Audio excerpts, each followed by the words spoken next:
I'm here to introduce the newest addition to Apple scandals, Crackgate, the successor to the Bengate from the iPhone 6. There have been numerous videos going around the internet about the iPhone 15 Pro having some pretty serious durability issues. And at the same time, Apple said it is one of the most repairable devices they've ever made. Is that new repairability score what's actually making it less durable? Let's dive in to find out. During the Apple keynote, they called out the fact that the back glass on the new iPhone 15 Pro, it can be individually removed without taking apart the entire phone, which makes it more durable. But this may have introduced a really serious rigidity issue with the new iPhones. Investigations are still ongoing, but with the addition of an internal layer between the back glass and the rest of the phone, a small air gap may have been created.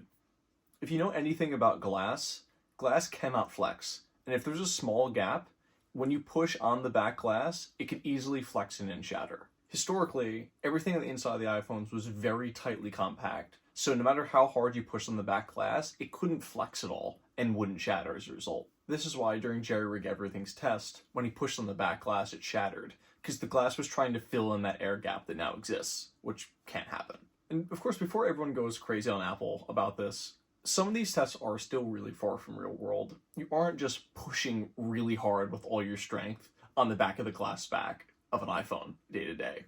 And Jerry Rig Everything is a pretty strong person, so it's probably a ton of force that's been applied. From what I've seen during all of the recent Apple releases, when a major design overhaul happens, there tends to be a bit of a maturing period that happens. Like when the iPhone 6 came out, we had the Bengate, which was a really severe issue where phones were actually bending in people's pocket right near the volume rocker because it was a structural weak point. And now with the redesign of titanium, this is a new material that they're not used to building with, and it may have introduced some structural integrity issues. I'm sure they will work this out within the next generations, but of course, this is just part of the growing pains. So that's it. A quick take on the issues of the newest iPhone. I don't personally think that any of this is that big of a deal.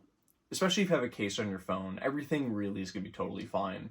But, of course, people are going to try and explode this, as they do with every newest thing that happens with Apple. So if you're thinking about getting an iPhone 15 Pro, it's definitely safe to do so. It's a fantastic phone. But do let me know, are you personally concerned about this? Let's talk about it in the comments. I hope you all liked this video, and if you did, please do like and subscribe, and I'll see you all in the next one.